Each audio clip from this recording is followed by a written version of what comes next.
Em 2012, o Marcos criou uma fundação, Fundação Marcos Amaro, já com essa vontade de fomentar projetos de arte e de dividir a coleção dele com o público. E aí, por meio da fundação, ele conseguiu transformar uma fábrica em Itu na Fama, a fábrica de arte Marcos Amaro.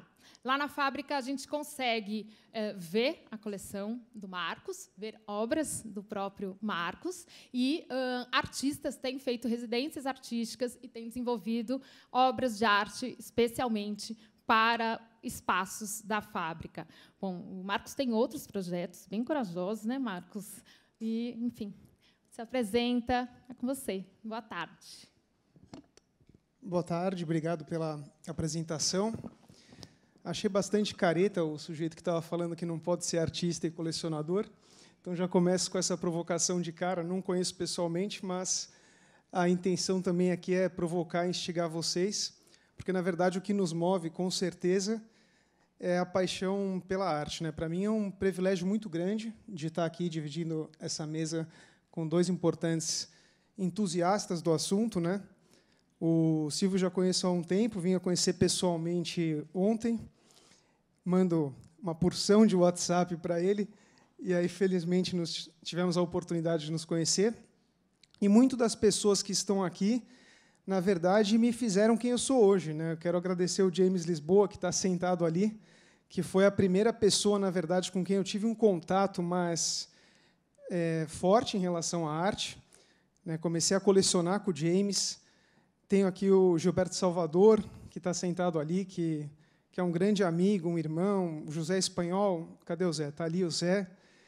E, enfim, então, para mim, é um aprendizado constante poder dividir espaço com essas pessoas e aprender com elas, principalmente, porque eu acredito que a gente, nessa vida, está aqui justamente para poder aprender, criar experiências, relações de amizades. Então, para mim, isso é o mais importante. Quero agradecer também o Ricardo Rezende, que é nosso curador, que está sentado ali. Também quero agradecer a Raquel Fayá, que é a nossa diretora, e a minha esposa, Xênia, que está sentada aqui, que está sempre me apoiando, incentivando e fazendo com que eu cresça. Eu queria apresentar sucintamente um pouco sobre a Fundação. A Fundação é um projeto que eu comecei a desenvolver em 2012, com o objetivo de torná-la mais pública. Já existia uma pequena coleção e uma vocação, uma vontade de se tornar público. E a coleção surgiu, a Fundação surgiu com esse ímpeto, no sentido de poder mostrar essas obras para as pessoas. Não só mostrar, mas também se envolver e, de alguma forma, fazer com que essas pessoas também se modifiquem nesse contato com a arte. Então, a Fundação ela tem hoje um caráter público. Hoje são mais de 1.600 obras no acervo, predominantemente tridimensional. Então, a coleção ela tem um caráter mais tridimensional, não é à toa que o próprio Ricardo Rezende sugeriu e fez e promoveu o título tridimensional na coleção Marcos Amaro. A primeira exposição que nós fizemos na Fábrica de Arte Marcos Amaro é uma proposta do tridimensional na coleção. Então, tem um caráter instalacional, tem um caráter escultórico, então, tem um caráter contemporâneo. E essa mostra ela existe hoje na fábrica, numa sala que nós batizamos como Sala Almeida Júnior, né? Existe um fato curioso, né? Porque nós três, de alguma forma, somos do Brasil mais profundo, né? Eu diria, porque minha família também é do interior de São Paulo, eu cresci no interior de São Paulo, e não é à toa que eu voltei para o interior de São Paulo, né? Para Itu, que é o berço do Partido Republicano, inclusive brasileiro, né? Mas, inclusive, é muito conservador, Itu, por vários aspectos. Então, o fato da fábrica estar lá é muito interessante, porque a gente tenta, de alguma maneira, dialogar com o contrário, né? A gente sempre quer ter a contundência da arte contemporânea e também trazer todos os elementos políticos que a gente acredita que são importantes para essa transformação. E Itu é um lugar que nós escolhemos e que nos escolheu para a gente desenvolver o projeto. Nós adquirimos uma antiga fábrica de tecido. A minha mãe ela é estilista Então, inconscientemente ou não, eu vinha cair numa fábrica de tecido, eu cresci vendo minha mãe desenhar, costurar, e o meu pai é aviador, né, piloto de formação. E eu sou um piloto frustrado, na verdade, porque eu parei de voar aos meus 2021, aos meus 21 anos, porque eu quase tive um acidente, depois eu não voei mais, e aí eu vim a realizar essas esculturas que eu faço hoje, que é uma maneira de compensar o fato de não estar voando, né? Eu acredito. Claro. Sim. Então, só para ilustrar um pouco para vocês a apresentação da fábrica, para vocês poderem ver algumas imagens, né? Ali a propriedade, né, como eu disse, são 25 mil metros quadrados. Atualmente, nós ocupamos 5 mil metros quadrados dessa propriedade, e o nosso objetivo é, em 5 anos, ocupar a fábrica toda, com o objetivo de ter restaurante, a museologia, espaços de exposição temporário, espaço de exposição permanente. Então, o objetivo é que seja um polo de cultura para o interior. Aqui está o nosso time, que eu já apresentei, alguns dos nossos conselheiros, o André, a Araci Amaral, que, inclusive, no próximo sábado, está curando uma exposição muito legal, que vai acontecer sábado que vem na fábrica, que se chama Pré-Modernos, Modernos e Pós-Modernos na coleção, e também diálogos com outras coleções. Ela vai apresentar essa curadoria na Fundação, para também que a gente possa aproximar o público do interior. Então, não é só mostrar arte contemporânea, a gente também quer promover diálogos, a gente quer criar uma relação importante com as pessoas, e, para isso, também mostrar pinturas, entre outras coisas, outros suportes. O Fábio Magalhães, o Gilberto, que eu já citei, e a Patrícia. Aqui mostra uma das nossas salas, que é a Sala Almeida Júnior, né? Como eu estava dizendo, o Almeida Júnior, ele é de Itu. Ele foi um pintor importante, né? Para quem não sabe, do final do século XIX. Dom Pedro, inclusive, deu uma bolsa de estudos para ele estudar em Paris, e lá ele consegue desenvolver bastante o trabalho dele. Nós adquirimos uma pintura, uma versão da pintura O Repouso da Modelo, que fica hoje na fábrica. E o Ricardo também é uma pessoa que gosta de provocar as outras pessoas como eu. Então, ele propõe um diálogo muito interessante, do barroco com a Adriana Varejão e o Aleijadinho, né, Ricardo? Mostrando um pouco da história do Brasil e daquilo que a gente está propondo. A maneira que a gente está propondo a visitação e a forma de ver arte, ela é descolada, então ela não entra nesses formalismos e ela não quer se caracterizar por isso. Então, em todo momento, a gente está lutando justamente para não engessar o nosso processo de mostrar e de se relacionar com o público, mas isso não significa não considerar também os academicismos. Não é à toa que a própria Araci está assinando uma exposição lá. Mas de uma forma interessante, porque sempre há bastante discussão e caldo para poder mexer nisso. Aqui algumas obras do Cildo, da Frida Baranek, Gershman, uma sala que nós inauguramos recentemente, Nelson Lerner. Aqui mostra um pouco do acervo, de forma bem sucinta. Eu estou passando rápido, porque a gente tem 15 minutos cada um. O Zé Rezende, o Nuno, a Jaque, a Carmela, Tunga. Uma coisa importante, diferentemente de Inhotim, porque não dá para se livrar do estigma de Inhotim, muita gente pergunta, né? A diferença é que a gente ocupa um espaço fabril, então a gente já tem uma estética do próprio espaço que a gente respeita. Então, todo o projeto executivo está sendo moldado a essa fábrica. A gente não vai simplesmente chegar e criar um cubo branco. A gente quer respeitar, de fato, a estética industrial que existe naquele espaço para poder dialogar com ele. Então, essa é uma das características predominantes do espaço. Aqui mostra um pouco das exposições. Então, a gente tem também um edital, que é um edital anual. A gente fez ele bianual a última vez e recebemos e elegemos 4 artistas e grupos para poder desenvolver trabalhos.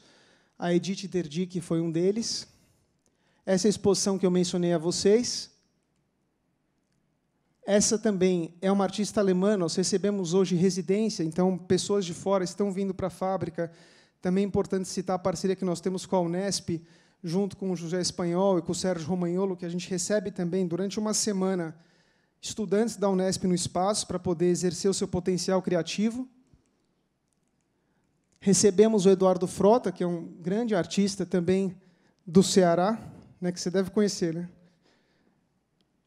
Que fez uma instalação super legal no espaço.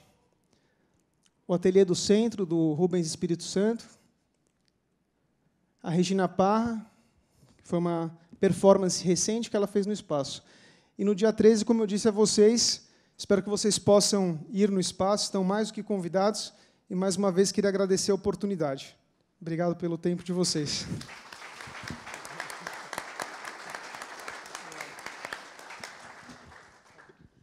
Bom, vou falar agora do Ricardo Pessoa de Queiroz. O Ricardo é o fundador da Usina de Arte. É um outro projeto super ousado, vem se desenhando desde 2015, né? Eles estão transformando uma usina produtora, antiga usina produtora de açúcar, de álcool, em um projeto que é um misto de jardim botânico e também de museu a céu aberto, com obras site-specific, ou seja, isso, eles convidam artistas para produzirem obras de arte especificamente para a usina e para os lugares, né, determinados ali dentro da usina. E a Usina de Arte também organiza um festival de arte, né, ali, anualmente. Ricardo, prazer ter você aqui. Boa tarde. Boa tarde, obrigado, Gisele. Você já fez toda a apresentação, acho que eu já posso ir embora. Nossa instituição é a caçula de todas aqui. Marcos é o caçula dos apresentadores, mas a nossa é a caçula das instituições.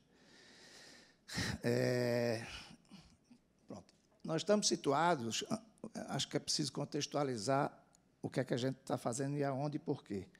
Então, nós estamos situados na zona canavieira, na zona da Mata Sul de Pernambuco, que é uma zona onde, no passado, ela era ancorada por usinas de açúcar que funcionavam. E hoje, dos últimos 30 anos para cá, pelo menos 10 usinas fecharam nessa microrregião. É uma sub-região do Estado. E a região ficou sem uma sustentabilidade econômica. Inclusive, essa usina, que foi fundada pelo meu bisavô, também está fechada há mais de 20 anos. E a gente tem lá uma propriedade, e eu sentia a necessidade de resgatar uma dinâmica econômica local. Me incomodava que as pessoas vinham sempre me procurar, pedir para botar a usina para funcionar de novo. Só que era uma coisa antieconômica, como eu acredito e continuo acreditando. Então, a gente ficava sempre pensando o que fazer para dar uma nova vocação para uma vila que tem entre 5 e 6 mil habitantes, do lado de Pernambuco, e a gente está bem em cima da fronteira. Do lado de Alagoas, nós temos mais 7 mil habitantes na outra cidadezinha. Então, buscamos, quebramos a cabeça, e, finalmente, nós começamos a desenvolver esse projeto, que é denominado Usina de Arte, onde nós não estamos desenvolvendo uma coleção de arte, nós estamos, na realidade, desenvolvendo uma comunidade. Então, nós temos diversas ações, nós temos uma escola de música para a comunidade, nós temos... eu não vou conseguir coordenar as duas coisas. Você quer passar para mim? Para vocês saírem dessa monotonia. Então, essa era a antiga usina, né? Deixa eu ver se fica melhor para eu poder falar vendo.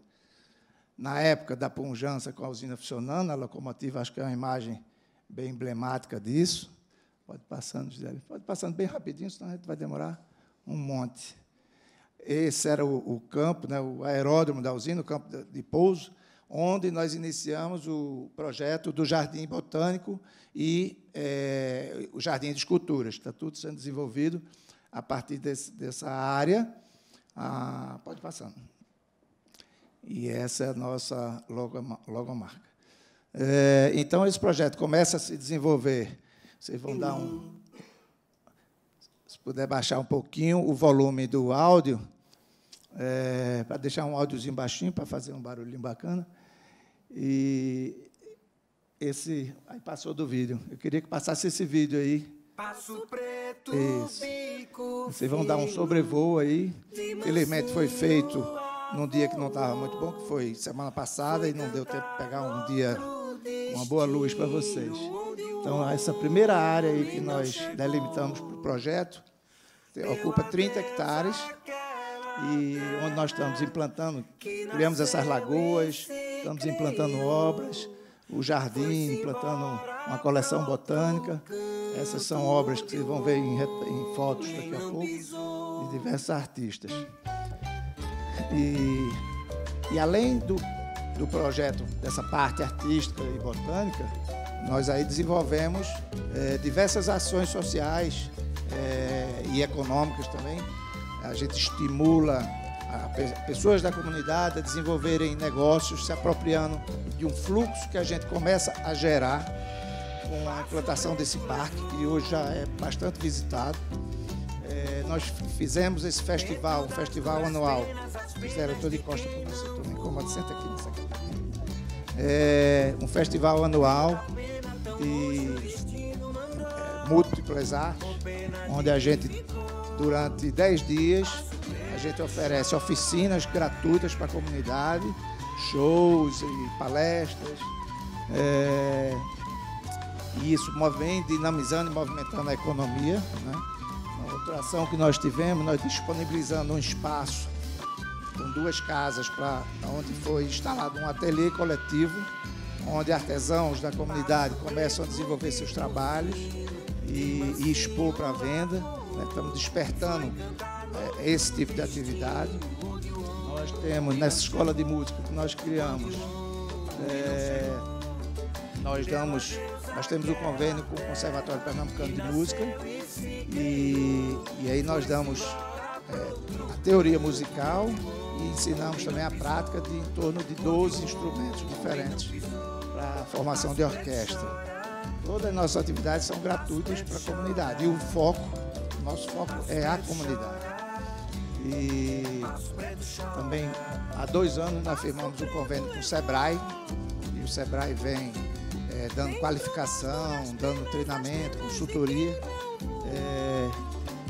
Na realidade, o nosso projeto começou, a entidade Usina de Arte começou em janeiro de 2016. De lá para cá, 4 restaurantes abriram na vila, uma pousada, um negócio de aluguel de bicicleta para passear pela vila, pela usina como um todo. Nós fazemos ao longo do ano, para a coisa não ficar sem atividade, a gente também oferece eventos, oficinas e uma série de atividades para que ao longo das outras 50 semanas do ano a vila continue tendo vida e visitação e sustentação econômica para essas pessoas. Isso aqui é a obra do artista Zé Rufino, que está aqui presente. Ele ocupou o hangar, o antigo hangar da usina, da pista de pouso. Acho que vocês conhecem esse rapaz aí, que faz esses bancos muito sem graça, né, Hugo França? E Hugo é o parceiro aí desde antes do projeto. Hugo foi para lá a primeira vez em 2013, a gente tinha noção de nada, a gente estava apenas fazendo umas peças com ele, fazendo a maior peça de todas foi A Grande Amizade. Vai passando, Gisele. Essa aí foi a última obra que o Hugo fez lá e a primeira geométrica que ele fez na vida dele, eu acho, né? E mais uma obra do Hugo. Esse rapazinho aí, espero que ele cuide desse jardim no futuro. Bom, e é isso. A gente vem desenvolvendo, ainda é uma coisa incipiente, né? A ideia mesmo não é um colecionismo em si, mas sim provocar essa comunidade, resgatar essa comunidade de uma situação onde eles viviam.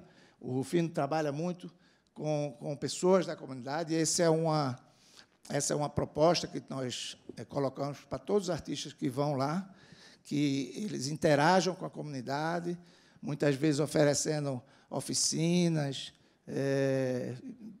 qualquer forma de interação que a gente busca desenvolver a comunidade em si.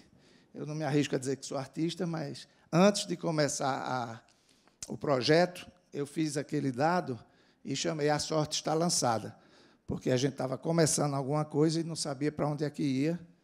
E essa aqui foi no Festival 2015, são fotos de Luiz Braga. O nosso festival começou com uma parceria com o Festival da Serrinha, aqui de Bragança Paulista, do Fábio Del Duque, que foi lá e fez uma proposta e fez o primeiro festival na usina. Isso aqui foi o Zé Miguel Wisnik, dentro de uma obra de Marcelo Silveira, que é um artista nosso de Pernambuco. Essa obra aqui é de Márcio Almeida, também pernambucano, está aqui presente ali, escondida ali atrás. E nossas obras têm essa característica. A gente quer, nossa proposta... Dá uma parada nessa aqui para eu falar só uma coisa. A gente quer que as obras sejam interativas, não tem nada fechado, não tem nada, não me toque, tudo é para a pessoa usar, brincar, participar. E tem um outro cunho também de utilidade, de função cultural educativa. Então, por exemplo, essa obra chama Rádio Catimbó. Essa é uma escultura, né? Ela simboliza a rádio, mas ela tem uma rádio. A gente criou uma rádio, que fica no escritório ali atrás, não vai dar para vocês verem aqui. E essa rádio a gente utiliza para a comunidade, com funções educativas, funções culturais, é uma ferramenta para o desenvolvimento da comunidade, né? Então, é esse tipo de trabalho e provocação que a gente quer trazer para dentro do projeto. Pode seguir aí. Pode seguir bem ligeirinho, que minha mulher está aqui fazendo um sinal aqui. Isso é uma obra do Paulo Bruschi. Isso foi uma performance do Carlos Melo. Ele ainda em performance. Isso é uma peça do Brenan, também Brenan, Jair do Marinho. Essa cabeça de Flávio Cerqueira foi para dentro. Volta essa cabeça que eu vi um nosso aqui, acho que vale a pena ser olhado. Essa cabeça teve na Pinacoteca aí uma época. Nosso processo, normalmente, a gente quer produzir as obras através de residências artísticas no local. A gente convida os artistas para que eles vão lá, eles mergulhem na história do local, interajam com a comunidade e, a partir daí, eles proponham algo a partir da emoção que eles sentiram ali. Tem aí um ou outro caso que a gente entendeu e identificou uma conexão com a nossa proposta e aí levou a obra já pronta de fora. Mas, normalmente, elas são produzidas e desenvolvidas lá. E essa foi um desses casos, do Flávio Cerqueira, estava na Pinacoteca e depois foi lá tomar um banho numa das nossas lagoas. Pode ir passando. Aqui o Fábio Del Duque, na oficina do ano passado, durante o festival, uma oficina de mosaico moderno, e ele fez esse mural já fora do parque, mas na entrada da usina. Essa é uma obra de Bené Fonteles, é uma obra que trabalha muito ancestralidade, a raiz africana, os indígenas, os povos indígenas. Aquilo são ferramentas do orixá que estavam em cima das pedras. Essas são fotos de Galópido, no Festival 2017, em oficina que ele deu de fotografia. Essa é uma obra de Vanderlei Lopes, é a caçula recém-implantada lá. Esse é um trabalho de Liliane Dardot, que está hoje sendo implantada lá. Eles começaram o trabalho essa semana, e são lâminas de vidro com desenhos que retratam uma revolta ocorrida em Água Preta em 1850, 1860, chamada Revolta dos Cabanos. Essa obra é de um cidadão que está ali, o nosso Zé Espanhol, que também está começando a fase de instalação. Isso é uma projeção aí da montagem. Isso também é um projeto de Laís Mirra, que a gente está na fase de projeto, cálculo, etc., e tal, para poder começar.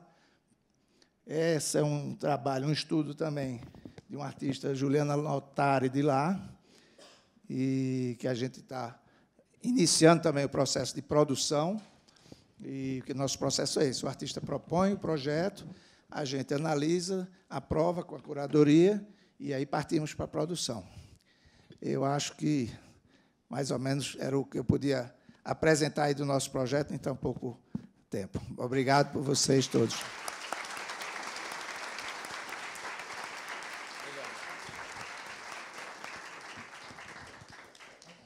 Bom, e se a gente quiser estudar a história da fotografia, a gente tem um endereço para ir. É o Museu da Fotografia, em Fortaleza, do Silvio Frota, criado em 2017, né, Silvio? Você abriu?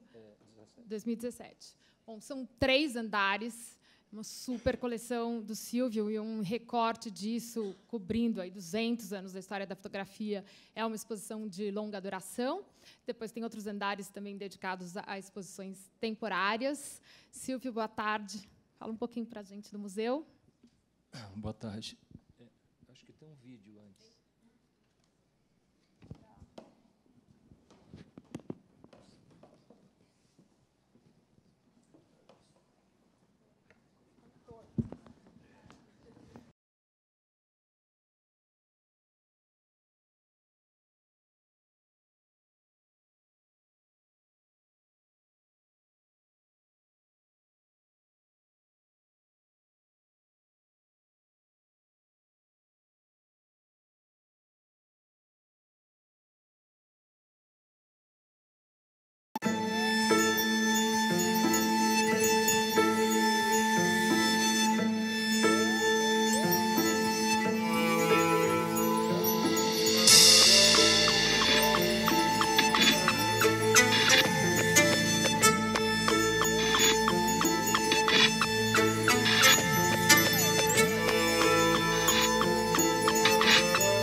Primeiro, eu gostaria de agradecer a Fernanda e a equipe dela da SP Arte pelo convite, para a gente falar um pouco do que nós estamos fazendo no Museu da Fotografia, que o museu, para a gente, nada mais é do que uma âncora, porque o nosso foco principal, desde quando nasceu o museu, é a parte educacional.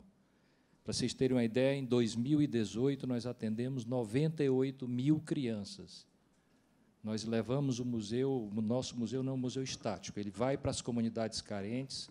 Quando eu falo carentes, são comunidades extremamente pobres. Então, nós levamos o museu para dentro dessas comunidades. Hoje, nós temos 21 educadores trabalhando no museu, e nós fazemos muitos tipos de trabalho dentro dessas comunidades carentes. Um deles, o que é? Nós iniciamos com a máquina pinhole, são máquinas artesanais, que a gente ensina eles a fabricarem a máquina, depois eles fotografam o dia a dia deles dentro da comunidade deles. Quando é no fim do ano, depois a gente ensina a revelar e faz uma exposição deles dentro da comunidade. E, no fim do ano, a gente faz uma exposição deles dentro do museu. Inclusive, há 2 semanas atrás, acabou essa exposição. Então, o nosso foco sempre foi ligado na parte educacional, principalmente. Nós temos um trabalho que nós desenvolvemos com crianças autistas, deficiente visual, deficiente auditivo, pessoas com câncer. Nós trabalhamos dentro dos hospitais, nós levamos o museu. Vários hospitais, quando não podem vir para dentro do museu, nós levamos para dentro dos hospitais. Tipo o Hospital do Câncer, o Hospital Sara Kubitschek. E lá a gente faz trabalhos, tanto trabalhos ligados à fotografia, como outros tipos de trabalhos. Hoje nós temos uma parceria, eu vou falar rápido por causa do tempo. Hoje nós temos uma parceria com o Apvida, que é meu Deus, de plano de saúde, e nós estamos fazendo o trabalho dentro dos hospitais deles. Então, o que é que acontece? Nós fazemos trabalho já, como tem muita criança com câncer dentro do hospital, e tem também a parte da recepção, da emergência, então nós temos que adequar a nossa parte educacional para cada situação. No caso deles, por exemplo, na emergência, que as crianças saem com a velocidade muito grande, porque o médico chamou, eles têm que entrar. Então, nós desenvolvemos trabalho ligados a colagens, que a gente coloca no chão vários scanner das imagens que a gente tem dentro do museu, eles recortam, pintam e fazem esses trabalhos. Então, outros tipos de trabalhos, porque tem que ser trabalhos que realmente tem que ser uma rapidez muito grande e coisas que não pode ter emoção, que é o caso da pinhole, da questão da câmara obscura. Então, nós temos que adequar ao sistema deles. Por exemplo, dentro dos leitos, nós temos uma equipe que vai, cada um trabalhando em cada leito, porque as crianças chegam e estão extremamente com tédio, né? Com tédio, porque estão dentro de uma situação muito precária e sem ter o que fazer. Então, a gente vai trabalhar junto deles. Aí a gente já trabalha com o quê? Nós trabalhamos com leitura.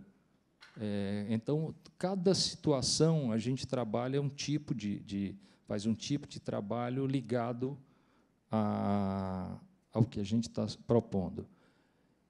Um trabalho que a gente faz muito forte, que é um trabalho que requer uma segurança muito grande, que a gente faz um trabalho dentro das unidades correcionais, que é uma coisa que ninguém nunca lembra dessas unidades, são pessoas com a periculosidade muito grande, então a gente tem que ter muito cuidado. Por exemplo, a semana passada nós recebemos 130 pessoas, eram em torno de 50 a 55 crianças das unidades correcionais, e os outros eram seguranças, que também participam do projeto, os agentes. Porque, quando a gente está fazendo, por exemplo, nas unidades correcionais, quando a gente está fazendo, a gente faz grupos de 7 pessoas, entre 5 e 7. Por quê? Porque a quantidade de agentes que tem ao redor é muito grande, por causa da parte de segurança. Mas eles mesmos também participam do projeto. Eles estão ali também aprendendo e participando. E a gente também traz para dentro do museu essas crianças. Então, é um trabalho que requer muita segurança. Há poucos dias teve um problema, ainda bem que o nosso pessoal que está lá não estava no lado que estava havendo esse motim, né, por causa das facções, que hoje é um problema. principalmente quando a gente faz um trabalho com eles, nos primeiros dias, hoje não, mas nos primeiros dias, quando a gente fazia o trabalho com eles com a pinhole, que eles iam fazer a foto, eles começavam a fazer, e a gente pedindo para ele não fazer, os gestos da facção deles. Então, isso podia gerar um problema muito sério para a gente, principalmente. Hoje, não. Hoje, a coisa está bem tranquila. E uma coisa, por exemplo, há 2 semanas atrás, nós recebemos eles para a parte de entregar a premiação dos trabalhos deles e tudo. E o diretor da parte da unidade correcional estava explicando que várias crianças que saíram da parte correcional foram no museu visitar o museu para voltar no museu e abraçar os monitores, os educadores que tinham trabalhado com eles. Então, isso é uma coisa que dá uma segurança grande para a gente, de que o trabalho que nós estamos fazendo está muito bem, está surtindo efeito. Nós temos também museu itinerante, que a gente leva o museu para o interior, que o nosso interior é bastante pobre. Então, nós temos o museu itinerante que corre o interior. Principalmente, a gente dá um pouco mais de cultura para essa população que é tão desassistida. E, junto com a exposição que vai uma equipe de educadores também para poder fazer esse trabalho.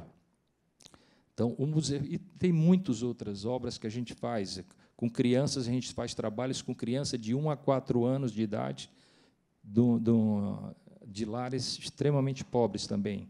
A gente reveste o piso do museu e bota eles para trabalhar com massas. Aí você diz, o que é que tem a ver massas com massinhas com a fotografia?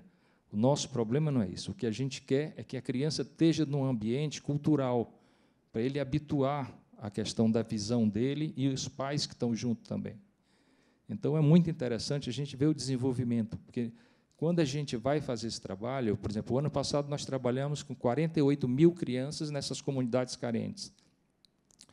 E, quando a gente vai fazer esse trabalho com eles, a gente trabalha os pais também. A gente não faz um trabalho só para essas crianças. E são crianças, a gente escolhe escolas que tenham que ninguém quer trabalhar com essas escolas. E muitos outros trabalhos que a gente tem. O museu ele tem 5 andares, são 3 2 para a exposição temporária e 1 para a exposição rotativa. Tem um auditório e um local para recepção.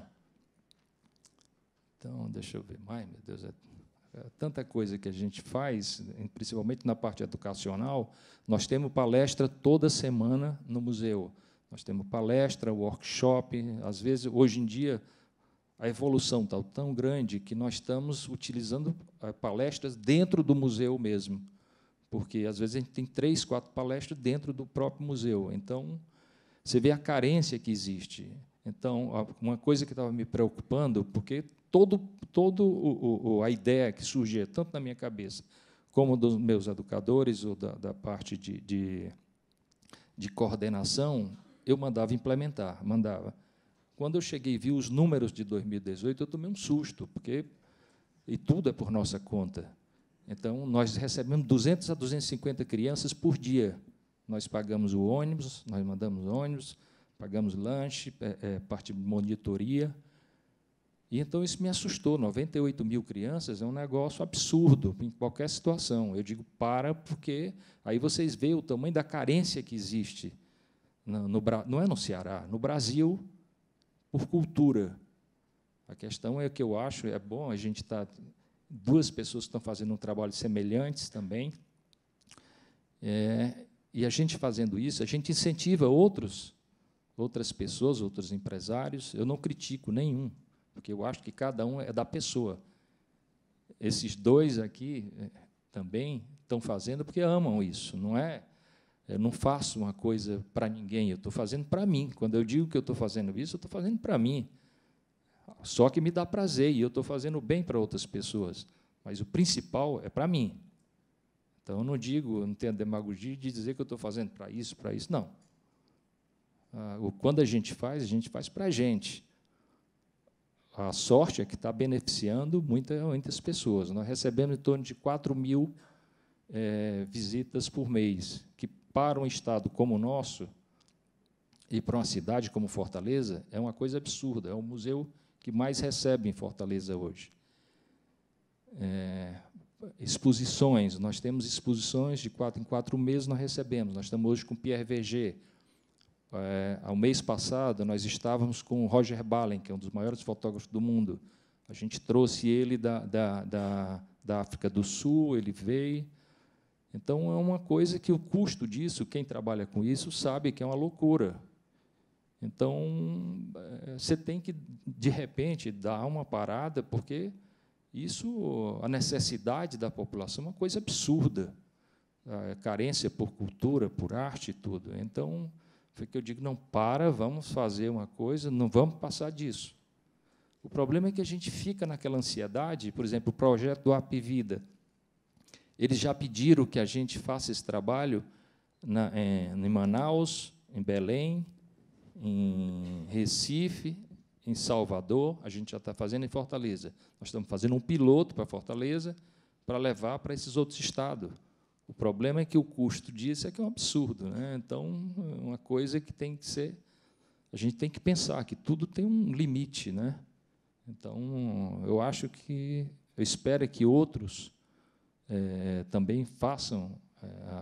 não é a parte deles, que se entusiasmem e que consigam fazer alguma coisa pela população tão carente em termos de cultura e arte. Isso eu estou falando isso, mas eu tenho... A quantidade de coisa que a gente faz é muito grande. Então, na hora o que vem à minha cabeça, que eu sou extremamente tímido, eu estou falando aqui só por causa do museu, foi que eu digo, eu não falo. A Fernanda todo ano me chamava. Digo, não vou, inventava uma desculpa por causa da timidez. Mas aí foi que um amigo meu chegou e disse, Silvio, você tem que falar, porque você tem que falar por causa do museu, não é mais você. Então, aí eu estou criando coragem. Aí, então, faz mais ou menos uns 6 meses que eu resolvi falar, entendeu? Então, muito obrigado.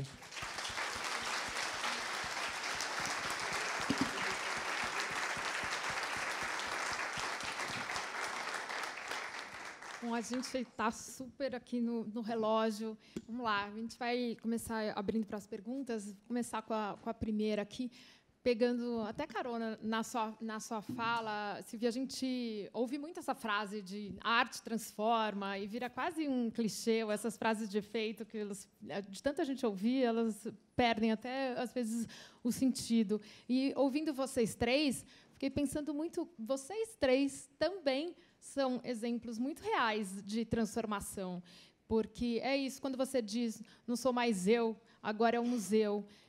Eu fiquei pensando que vocês começaram coleções particulares, e, em algum momento, então, vocês eram movidos por escolhas pessoais, né, de obras e de artistas para atender anseios próprios, né, e escolhas.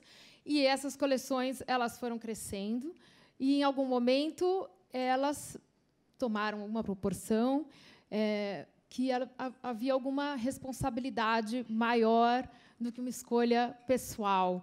Eu não sei se vocês conseguem identificar na vida de vocês, eu fico muito curiosa, até para a gente tentar instigar outros colecionadores, tentar ativar isso na sociedade. Se vocês conseguem identificar um momento, se tem esse momento, né, de um clique em que vocês falaram, não, bom, aqui, agora, essa coleção aqui, ela é maior do que o eu, e eu preciso fazer algo maior, né? Como é que é isso?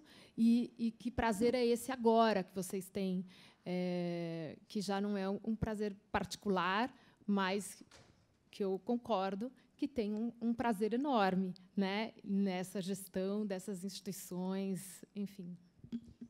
Eu posso falar isso porque, primeiro, eu sou colecionador de pintura inicialmente, desde os anos 80. A fotografia, isso aí foi uma informação... a fotografia entrou para mim há 10 anos. Aí se diz, é uma velocidade de compra muito grande.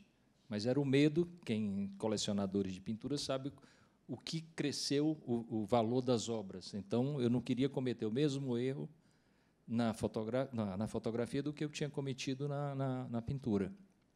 Então, nós não achamos justo a gente ter uma coleção, quando eu falo nós, eu, minha esposa e meus filhos. Então, nós não achávamos justos a gente ter uma coleção, como estava crescendo a de fotografia, numa velocidade grande, uma coleção importante, e as pessoas não terem acesso a isso, que é uma coisa que me deixava muito angustiado, você ter coleções, uma coleção e as pessoas não terem acesso. Então, nós somos simplesmente guardadores das obras.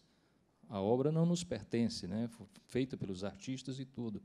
Então, daí nós começamos a pensar nisso, de ter um espaço para essas obras, para as pessoas terem acesso. Então, foi quando nós começamos a pensar no espaço, nunca no museu. O museu veio no entusiasmo. Então, no nosso caso, foi mais por causa disso, que a gente achava que as pessoas têm que ter acesso às obras, que eu acho que é o caso de todos aqui. Acho que ele respondeu super bem, então estou super satisfeito com a resposta dele. Bom, no meu caso, está aqui Pedro, foi das primeiras obras, assim, não primeiras, mas tivemos algumas passagens juntos, né, Pedro? Mas eu nunca me considerei um colecionador de obras de arte. Então, não foi bem diferente de vocês, eu não era um acumulador de obras, gostava de ter a minha casa com obras para vê-las, apreciá-las, viver com elas. Mas o nosso projeto nasce com uma história diferente. Ele nasce para ser desenvolvido. É uma coleção que, literalmente, não me pertence, porque são obras que você não leva para lugar nenhum. Quer dizer, a maioria delas são obras construídas para o lugar e vão viver eternamente naquele lugar. A não ser que caia uma bomba e destrua tudo. Mas, enquanto isso, eu não considero... É um acervo para a comunidade que está sendo deixado, e é a tentativa de pôr um pino no mapa do mundo, no município de Água Preta. Quem aqui já imaginou que existiria um município com o nome de Água Preta? Desafio vocês aqui que isso possivelmente seria improvável. Então, o que a gente quer é isso, é botar um pinozinho e dizer, olha, essa cidadezinha aqui existe e tem esse acervo aqui que vocês podem vir e vamos tentar fazer uma coisa que não siga o modelo tradicional, né? O modelo tradicional, as capitais já estão cheias. E, no nosso caso, também, assim, a busca que a gente desenvolve é de descentralizar essa coisa da cultura, da arte, né? Levar para o interior, sair das capitais. As capitais estão inchadas de gente, todo mundo aqui, você não tem agenda para visitar o que tem para ver em São Paulo. Se tivesse 15 dias, você não ia conseguir ir fazendo 4 ou 5 visitas por dia, você não ia dar conta. Mas em Água Preta só tem a gente. É isso que a gente quer, levar vocês e o Brasil e o mundo para Água Preta, para Itu, para o interior desse Brasil aí. Para o Brasil, como você colocou, Fortaleza é uma capital, mas é um trabalho belíssimo que não só Silvio, como os filhos dele, a família desenvolve um trabalho muito importante em Fortaleza.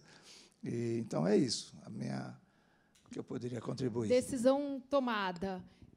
O caminho até a abertura de um espaço é um caminho difícil no Brasil. O que falta? O que a gente, em termos de burocracia, de lei, de incentivo, o que vocês acham que precisa caminhar para que mais exemplos assim existam no país? Posso pegar essa?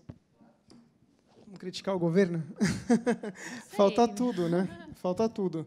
Acho que o Silvio colocou bem, e é 100% fundraising nosso, né? Tem né, no caso deles também, é 100% patrimônio nosso que a gente está colocando. Então, é uma loucura, né? Porque é amor, é paixão e é envolvimento, mas incentivo público mesmo a gente vê muito pouco. E então eu nem espero, na verdade. Eu pessoalmente não sei se vocês têm a mesma postura. Eu nem crio essa expectativa para não me frustrar, porque já sei que é muito difícil e não tem. Então, é isso. Perguntas, gente? Vamos lá? Como é? No meu caso, 1/5 do que eu necessito, eu tenho parceiros, entendeu? Mas é 1/5 do que eu necessito, meu orçamento é muito alto, entendeu? Tudo foi feito com recurso próprio. Aliás, eu estou tendo esse ano. Até o ano passado eu não tinha, era 0. Esse ano nós ganhamos uma Lei Rouanet, o problema é a captação, que você ganha um absurdo, mas a captação que você consegue, porque tudo vai para axé, para esse tipo de coisa, né? Porque em troca tem camarotes e tudo. Para cultura não tem nada, né? E isso é porque eu converso com amigos, entendeu? Agora, o grande problema no Brasil, que essa é uma coisa que eu não entendo, por exemplo, nos Estados Unidos, se eu gastar R$1, eu tenho aliás, $1, eu tenho $1 eu me credito de $1, tá certo? Por isso é que quando você vê esses grandes museus nos Estados Unidos, aquilo ali o cara ele não está fazendo por questão de querer fazer aquilo. Ele está fazendo porque ele tem uma parte contábil que aquilo lá tudo nada mais é do que imposto, entendeu? Ele não tira do bolso dele nada. Eu só estou dizendo que a maioria que a gente conhece, eu digo porque eu estava conversando com o diretor do Museu de Mônaco e foi ele que me passou tudo isso, entendeu? Da questão que eu achava que todo colecionador fazia porque amava aquilo. Ele disse, não, senhor. Porque ele foi visitar o museu comigo e, quando acabou, ele disse, Silvio, eu viajo o mundo inteiro e eu estou impressionado com o seu olhar, que você conhece tudo que você está falando aqui, de todas as obras, a sua paixão e tudo. Aí eu digo, não, todo colecionador é apaixonado por isso, pelas obras dele, por hipótese nenhuma.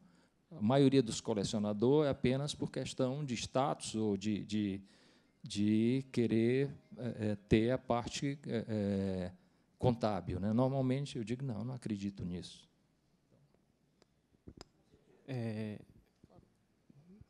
Posso fazer a pergunta? Só um segundo, eu queria fazer um complemento a tudo que eles já disseram, né? Não adianta você ter uma chancela da Lei Rouanet e não ter captação, porque as empresas têm medo, porque a Receita Federal vai lá e glosa, diz que aquilo não serve, que não sei o quê, aquela confusão. A burocracia, se você quiser importar aqui nessa feira que está aqui, o maior evento de feira de arte da América Latina, se você quiser comprar uma obra de arte estrangeira, é uma burocracia absurda. Se você não for de São Paulo, seu imposto sai 17% para não sei quanto, né? Então, assim, tem muita coisa que pode ser feita, porque quando você traz uma obra de arte do estrangeiro, você está trazendo acervo cultural, você está trazendo riqueza para o país. Isso devia ser, além de não ser taxado, né, devia ser grátis você trazer uma importante obra cultural para o país, principalmente quando são instituições, né, que não vão ficar guardadas dentro de casa. Você devia ter algum tipo de incentivo, de facilitação. Então, assim, além da parte do dinheiro em si, muitas vezes, a simples desburocratização e a tornar mais eficiente e inteligente essa legislação, só isso já facilita, mesmo você mexer com o dinheiro do governo. Boa tarde. Eu sou estudante de História da Universidade Federal de São Paulo e, como no começo vocês falaram muito de provocações e tudo mais, e o debate é justamente a iniciativa privada no setor cultural, eu gostaria de saber quais são as vantagens competitivas que vocês podem ter ao longo do tempo para manter a perpetuidade dos projetos de vocês. Pensando que, atualmente, por exemplo, o Espaço Lumière, em Paris, você pega e projeta a Noite Estrelada de Van Gogh sem a necessidade da obra estar lá. Sendo que, antigamente, no modelo do século XIX, você necessitaria ter a arte, a obra, porque você teria o monopólio dessa imagem. Atualmente, você não tem a necessidade da obra de arte para você ter o monopólio dessa imagem. Hoje, a imagem está disponível em qualquer lugar, digitalmente. Qual seria a vantagem competitiva na perpetuidade para esses negócios não acabarem com vocês, mas sim continuar sem o auxílio do setor público? Eu dividiria a tua pergunta em duas partes. A primeira, em relação a resguardar as instituições, que tem a ver com a estratégia de mantenedores com a estratégia de desenvolvimento perene das nossas instituições, que eu acho que pode passar, por exemplo, por um fundo patrimonial, que nos Estados Unidos se chama Endowment Fund, que muitas universidades, por exemplo, têm, no sentido de você criar um testamento que legitime a sua vontade para que exista a continuidade dessa instituição. Então, essa primeira parte da resposta, eu acredito que vai em linha nessa direção. A segunda parte é bastante controversa na tua pergunta, porque é muito leviano também assumir que o objeto em si perde a representação.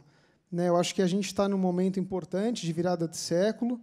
Eu acho que, sim, existe hoje um aspecto de efemeridade em relação ao trabalho de arte que já é diferente do que havia. Eu acho que muitos artistas, inclusive, expressam e representam essa obsolescência nos próprios trabalhos. E acho que a questão da virtualidade ela está aí, é um dado, e não dá para negar.